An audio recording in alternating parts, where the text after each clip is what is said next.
Vamos lá, meus irmãos, vamos lá? Continuando aqui, nosso terceiro dia de aula de homilética 1 e 2, é o nosso último bloco, as nossas aulas estão sendo gravadas.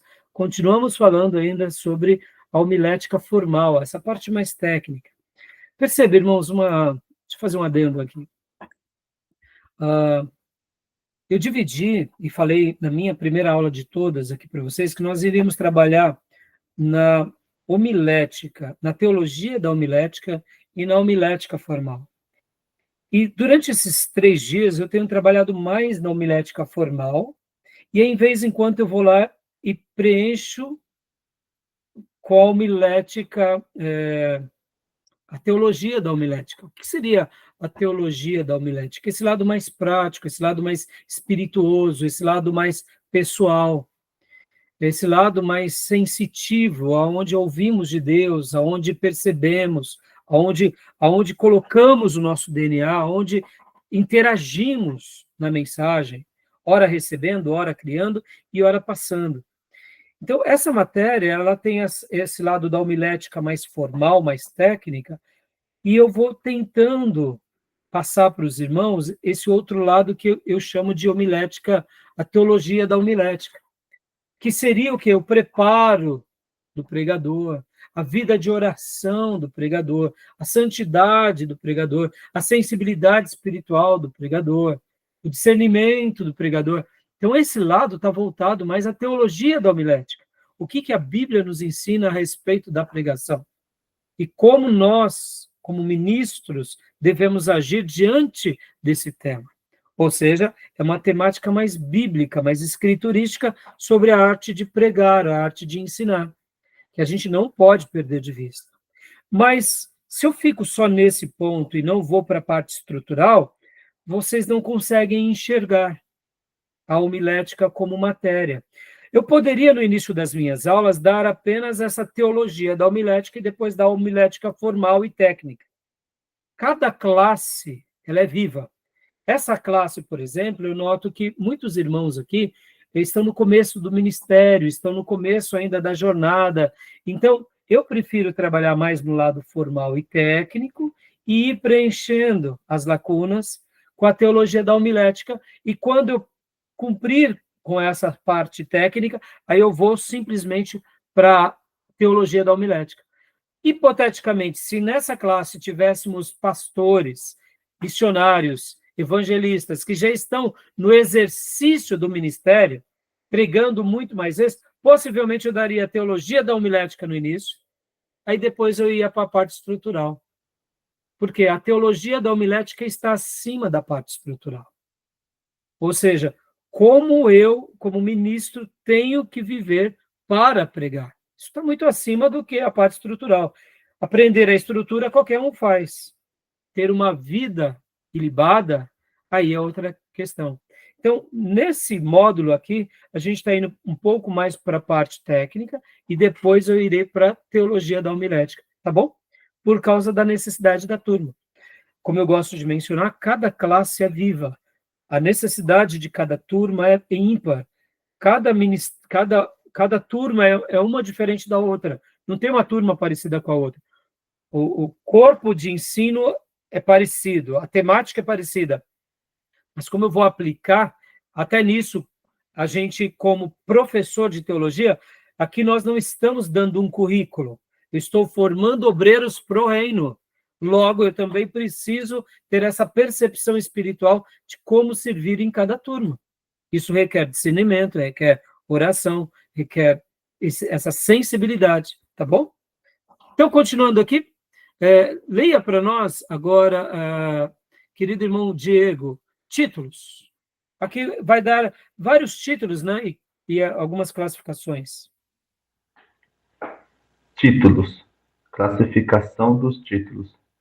Temas doutrinários, assuntos morais, históricos, biográficos, infantil, evangelístico, pastoral, cerimonial, fúnebre, nupcial, formatura, estudo, relativo a congressos, acadêmicos, voltado para o seminário.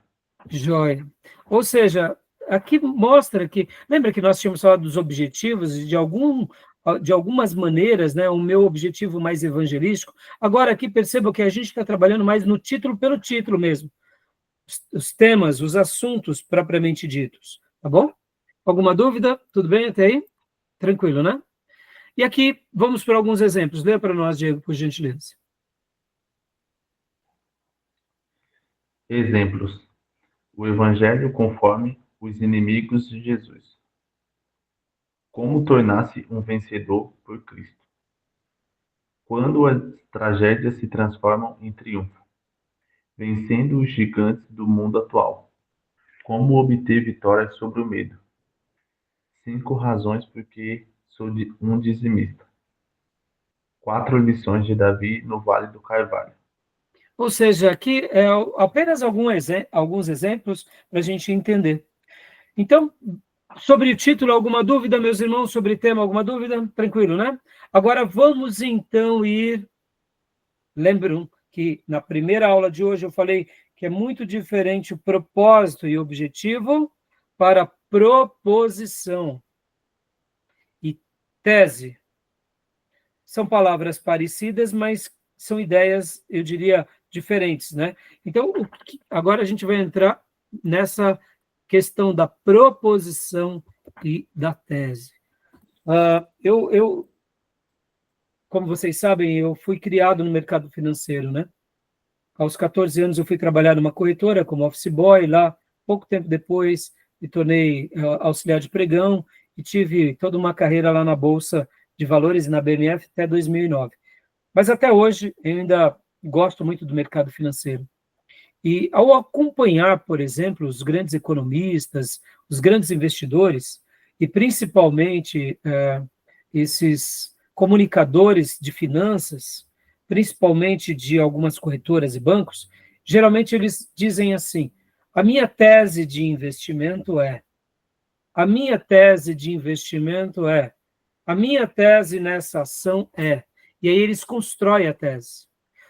Por que eu recomendo comprar tal ação? A tese é a seguinte: a empresa vai bem, a economia vai bem. Por que eu recomendo manter essa ação? Por que eu recomendo vender essa ação? Geralmente o analista ele faz essas recomendações de compra, de venda, ou de manter o papel. E geralmente você ouve muito no mundo dos investimentos essa expressão tese. A minha tese. Por que eu estou falando isso, irmãos? Olha que interessante, né? Quando um analista ele chega num banco, num grande banco, e fala, ó, é o momento de comprar tal ação. Olha só, ele está fazendo com que uma leva gigante de pessoas, de empresários, de empresas, de fundos, invistam naquele papel. Então, ele tem que ter argumentos que convençam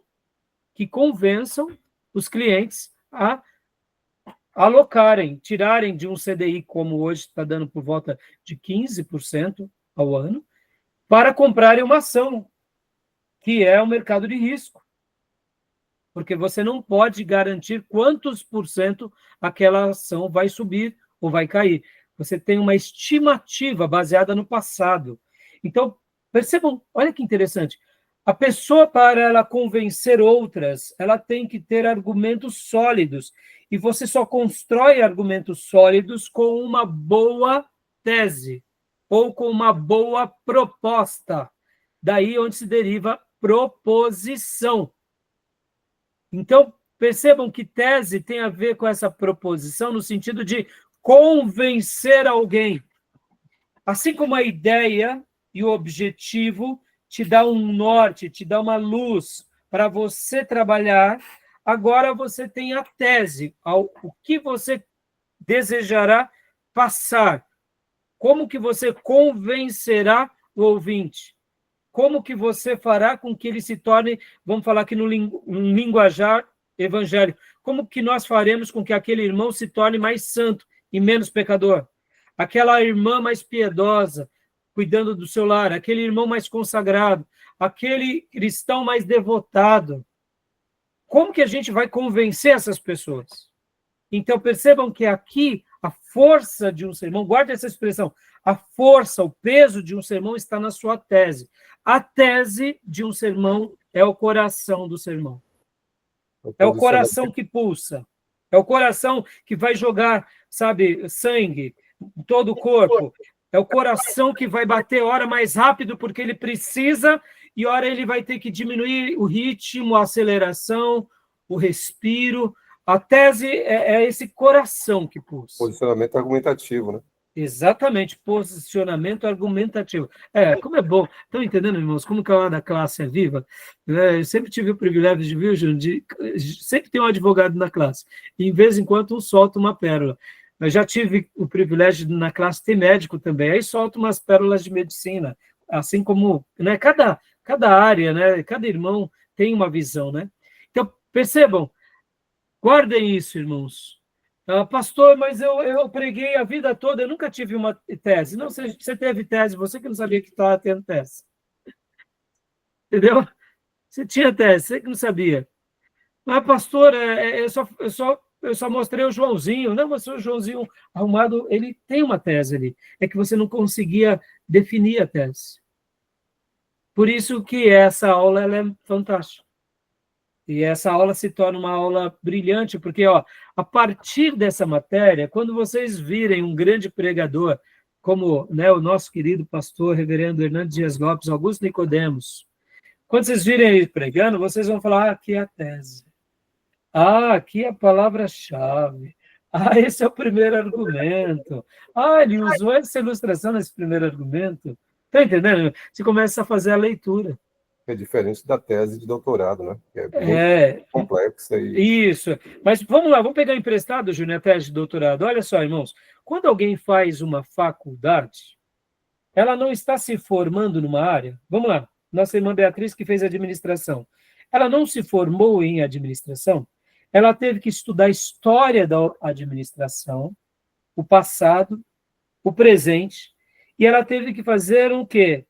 Ela teve que fazer um TCC, que é um trabalho de conclusão de curso, dizendo, eu aprendi administração e o meu trabalho Não foi assim? O seu trabalho estava baseado em cima de alguma coisa. Joia, é um TCC. Mas para ela se tornar agora um mestre, o TCC é o tema. Você trabalha sobre o tema mais abrangente. Mas agora você está querendo se tornar um mestre, stricto sensu. Agora você vai defender uma dissertação de mestrado. Ou seja, dentro desse TCC, você vai pegar um assunto e agora você vai fazer uma dissertação. Porque no TCC, qual que é a base do TCC? A base do TCC é, na administração, fulano disse isso, Beltrano disse aquilo, outro disse aquilo lá, e não necessariamente você tem que dizer o que você pensa. Agora, já na dissertação de mestrado, você diz, fulano disse isso, Beltrano disse aquilo, eu discordo da opinião deles, ou seja, você já começa a colocar opiniões contrárias, e eu, inclusive, gosto da opinião de Cicrano e ajusto, ou seja, você agora dialoga com os mestres e coloca eles em xeque e questiona as fontes. Por isso que é uma dissertação. E a tese de doutorado é, agora eu questiono fulano tal. E digo que ele está errado aqui, certo aqui. Ou seja, você percebe que você muda os papéis.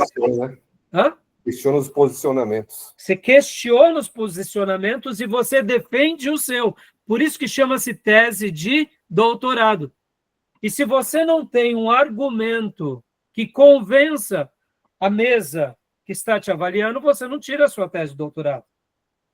Ou seja, percebe a construção? Nós estamos aqui durante 3 anos, alguns 3 anos de curso médio em Teologia Livre, outros farão 5, para a gente se fundamentar nas escrituras e numa boa tradição teológica, reformada e histórica, não é assim? Vocês não estão aqui para reinventar a roda, mas quando for fazer o mestrado, aí vocês vão falar assim, não, no mestrado eu já vou colocar, eu já vou questionar essas correntes, eu já vou defender aquela. Aí você faz a dissertação. E no doutorado você fala, não, agora eu vou defender essa tese. Eu penso como fulano e justifico e acrescento. É assim que funciona. Então, perceba que... posicionamento inédito, né? Oi? Você tem um posicionamento inédito no doutorado. No doutorado. No TCC, meus irmãos, você pode até dar a sua opinião. Não é necessário dar a sua opinião. Você pode até dar. O que você tem que mostrar é o seguinte: eu conheço sobre administração e olha, esses são os pais da administração. Já na dissertação de mestrado, aqui você já começa a argumentar um pouco mais. Gosto mais de fulano, questiono Beltrano. E já na tese de doutorado, não. Você fala, essa é a minha posição, contra aquela outra, e construo aqui. Por isso que é mais difícil. Estão entendendo? Agora eu digo, e num sermão, pastor, o senhor agora quase me mata agora. O senhor está dizendo que o que eu vou fazer numa mensagem, uma tese de doutorado? Não, meus irmãos. Não se desespere, não.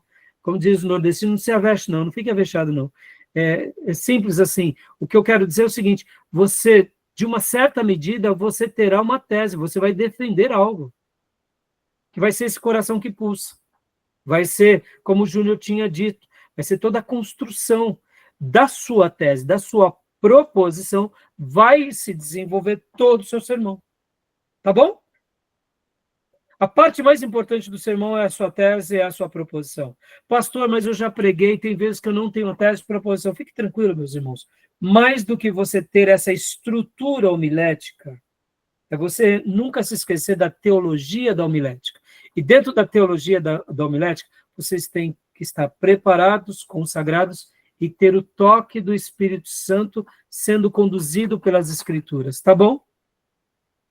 Então, porque muitas vezes você não vai ter um bom título, não vai ter um tema geral, mas você vai realmente transmitir a palavra de Deus aos ouvintes, como fizeram os apóstolos, os discípulos e os profetas. Tá bom, meus irmãos? Ou seja, menos é mais, tá? Júnior, como você tinha dito sobre a tese e a proposição há pouco mesmo, a sua palavra? Posicionamento argumentativo. Isso, posicionamento argumentativo. Então, quando eu falei há pouco sobre a tese de doutorado, não é que você tem que fazer uma coisa inédita. Não, mas você vai estar falando do Sermão do Monte. Mas o que eu quero dizer é que você vai ter um posicionamento argumentativo a respeito do Sermão do Monte. É isso. Você vai ter que desenvolver. Você está falando do Sermão do Monte, não adianta você ir para o Apocalipse. Não adianta você ir lá para Davi, para Absalão. É Sermão do Monte ou Absalão? A não ser que alguma história bíblica sirva de ilustração para o Sermão do Monte. Mas é um posicionamento argumentativo, tá bom? Então, leia para nós, Diego, por gentileza, aqui. Tese e proposição. Proposição, tese. É a declaração da ideia central do sermão, uma breve frase afirmativa. Esta frase mostra o que o sermão vai tentar provar. É o coração da mensagem e marcará o rumo da mesma. É uma afirmativa da principal lição espiritual ou verdade eterna. Joia. Então, tá claro até aí, meus irmãos? Tudo bem? Alguma dúvida? Tá claro? Então, percebam, quando a gente tem essa ideia, facilita bastante, tá? Agora, deixa eu dizer uma coisa, olha que curioso, irmãos. Muitos pastores mais novos, eu diria nesses últimos 30, 40 anos, usam frases mais curtas. Mas quando a gente pega alguns clássicos, eles tinham teses mais compridas, tá bom?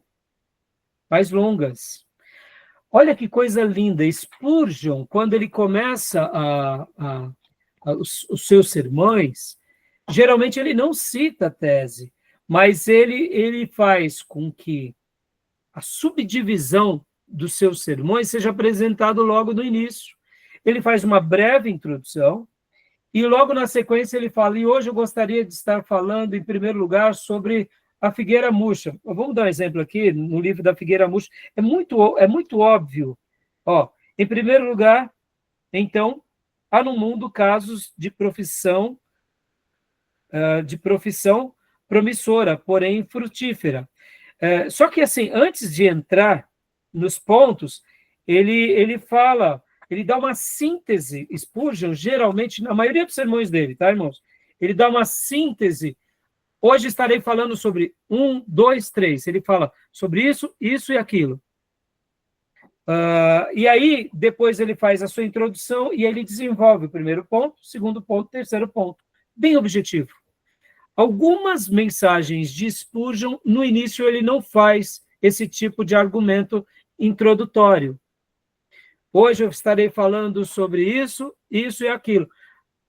Por quê? Porque possivelmente esse sermão ele recebeu ali naquele momento, ou ele estava construindo aquele sermão quando deu aquela mensagem. Ele não tinha escrito ainda aquele sermão.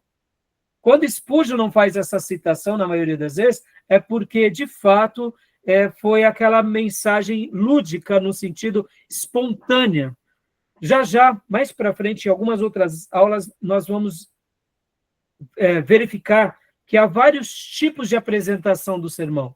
Existem sermãos em que o pregador escreve o seu esboço, e ele estuda vários pontos, estuda bastante, medita, decora, mas ele faz um esboço bem simples e ele sobe para o púlpito só com aquele esboço simples. Outros seminaristas e pregadores escrevem todo o sermão. Todo sermão. E quando eles sobem para o púlpito, eles só pegam os pontos principais e não ficam lendo o sermão. Outros vão ler o sermão na íntegra, literalmente. Sabe como telepronto, hoje que um presidente vai, quando ele está falando em telepronto, tudo gravado, está tudo lá registrado, ele vai lendo. A pessoa ela consegue ter uma comunicação tão boa que ela está lendo, mas na realidade está tudo gravado. E ele faz poucas apresentações espontâneas. E existe aquele pregador que estuda, que escreve tudo e sobe para o púlpito sem nada. E ele apresenta de forma espontânea tudo aquilo. Ou seja, não há uma regra. Não há uma regra. Mas percebam que, voltando a Spurgeon, quando Spurgeon não faz esse tipo de cabeçalho, que, na minha opinião, era a tese de Spurgeon, era porque era uma pregação mais espontânea, que ele pregou em algum lugar e alguém registrou, possivelmente a sua esposa, ou ele registrou depois. Então, é interessante, né, que cada pessoa tem uma característica, tá bom? Tudo bem? Alguma dúvida tem? Rapidinho, só para a gente concluir aqui essa ideia da tese, para a gente concluir, né? Leia para nós agora, irmã Elaine Reis, por gentileza. Proposição tese. Proposição tese. Características de uma proposição. Apresenta a ideia completa e de forma positiva. Não apresenta palavras desnecessárias. 8 a 15 palavras supérfluas ou ambíguas. Deve ser extensão do tema e ligada ao mesmo. Ou seja, é uma coisa ligada a outras, e a sugestão que a maioria dos grandes escritores de homilética dizem é que seja curta, por volta de 8 a 15 palavras. Eu penso, irmãos, que aqui você tem que se descobrir. Eu, particularmente, acho que 8 a 15 palavras é muito pouco. Eu prefiro deixar um texto um pouco maior, porque eu me sinto mais seguro. Isso sou eu, diante das minhas limitações, tá bom? Se a pessoa consegue ter essa síntese, amém. Né? Cada um vai se encontrar, mas a maioria dos grandes pregadores fazem essa sugestão, tá bom? Alguma dúvida? Não? Aqui a gente já vai para alguns exemplos e logo na sequência... Opa! Parou, né? Desculpa, irmãos. Estava aqui no finalzinho. Deixa eu só pôr aqui, ó. Vamos agora só para os exemplos para a gente poder... Aqui, ó. Deixa eu só compartilhar de novo aqui com vocês, que fechou sem eu perceber. Olha só. Ó. Aqui. Leia para nós, Elaine. Agora, vamos para um exemplo de um esboço, meus irmãos. Olha só que legal. Ó. Leia para nós, Elaine, por gentileza. Exemplo. Objetivo geral, doutrinário, ideia, hamartiologia. Aqui, hamartiologia, irmãos, é um termo no grego, tá? Hamartio é pecado. Hamartiologia é o estudo do pecado, tá? Ou seja, ele vai estar falando sobre o tema do pecado. A ideia, aqui ele quis colocar, como é uma coisa mais para seminarista, só para dar uma floreada, tá? Seminarista gosta dessas coisas. Eu, particularmente, prefiro algo mais simples, mas aqui, ó, tema do pecado, ou seja, a doutrina do pecado, e o título, ó. A poluição espiritual. Texto, Romanos 3, do 9 ao 26. Ideia central. Todos os homens são pecadores e estão longe de Deus. Só é possível vencer o pecado por meio de Jesus Cristo. Proposição. Dá uma pausa aqui, minha irmã. Percebam que essa ideia central poderia estar aqui, né? Tá vendo? Essa ideia central está aqui. Poderia estar aqui, né? Ao invés de chamar teologia, estaria aqui. Tá vendo? Aqui. Só para enriquecer um pouco os conceitos para meio didático, tá bom, meus irmãos? E agora vamos à tese, à proposição. Gostaram da ideia central, irmãos? Ó, aqui a gente poderia chamar a ideia aqui, ó, todos pecaram. Né? Todos pecaram. E a tese? Leia para nós, Elaine, por favor. O pecado é semelhante à poluição espiritual. Para dominá-lo, Cristo é a única solução. Puxa. Tese boa ou não? Muito legal, né?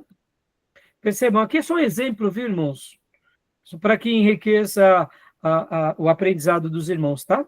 Aqui vamos dar mais 2 exemplos rápidos e a gente vai estar concluindo a nossa aula de hoje. Leia para nós, Elaine, por gentileza. Exemplo. Objetivo geral, consagração. Ideia, santificação. Tema, mentalidade cristã. Título, a bênção do cultivo de bons pensamentos. Texto, Filipenses 4:8. Aqui já está um pouquinho diferente, só um minuto, minha irmã. Objetivo geral, consagração. Ideia, santificação. Tema, mentalidade cristã. Eu quero estar dentro da mentalidade. Título, olha só, a bênção do cultivo de bons pensamentos. Olha que legal, né, irmãos? Tá vendo? Bem trabalhado, né? Bem claro aqui, né? Você percebam que como é bom poder estar estudando, sabe, irmãos? Vejam isso para a vida de vocês como um dos presentes de Deus para nós. Deixa eu dizer uma coisa aqui para os irmãos. Quando eu me converti, é óbvio que o grande momento da minha vida foi o quê? O meu encontro com Deus, isso é incomparável. Quando eu fui para o seminário, irmãos, puxa, eu diria que tinha sido a minha maior segunda bênção, porque eu aprendi a palavra de Deus, eu criei convicção nela. E aí, logo depois de algum tempo, casei. Então, o meu casamento e a minha família ficou em segundo lugar. Deus vai mudando a estrutura de prioridades, né? Jesus, acima de todas as coisas na nossa vida, depois a família, mas um ministério que a gente aprende, né, irmãos? Percebam, aprender como é bom, como a gente consegue enxergar as coisas, como a gente vai se pontuando, como a gente vai se preparando, né? Aqui a gente vê como esses ensinos vão nos enriquecer. E agora, irmã, leia para nós a ideia central. Irmã Elaine, por gentileza. Trabalhar os bons pensamentos para que isso reflita na dimensão exterior com a paz. Proposição. Pode, por favor. Quem povoa a mente com os bons pensamentos é alvo da pacificação de Deus nas tempestades da alma. Puxa vida, que tese maravilhosa. Tá com tempestade? Vai lá povoar a mente com o quê? Coisas de Deus. Deus vai fazer com que essa tempestade se aquiete e venha a bonança. Olha aí, que coisa linda, né? Olha aí. Estão entendendo, meus irmãos? Olha aí os temas para os pequenos grupos, para as celas. Olha as aberturas aí. Esse é o ambiente onde a gente vai se alimentando e a gente vai se preparando, né? E o último exemplo, meus irmãos. Opa, acabou. Então só tínhamos 2 mesmo. Tá bom, meus irmãos? Tudo bem? Joia? Alguma dúvida? Ok. Tá ficando mais claro? Não, legal. Né? No começo estava um pouco meio nebulosa essa matéria, meu Deus, agora já está ficando mais leve, né? E agora se preparem, porque hoje é a nossa terceira A partir ali da quinta aula, aí a gente vai para a teologia da homilética. Aí, irmãos, aí vai ser uma delícia. Não sabemos a nada. A gente vai ver como uma coisa caminha com a outra, e essa matéria é muito boa. Beleza. Tá bom, irmãos. Graça e a paz. Deus abençoe, meus irmãos. Alguma dúvida? Alguma pergunta? Não? Então, Deus abençoe. Um bom final de semana aos meus irmãos e irmãs. E que o Senhor esteja com todos nós, tá bom? Amém. A paz a todos. Uma boa noite. paz, Boa noite. Ficam com Deus. Amém. Aplicação das aulas da tempestade. Amém. Deus abençoe.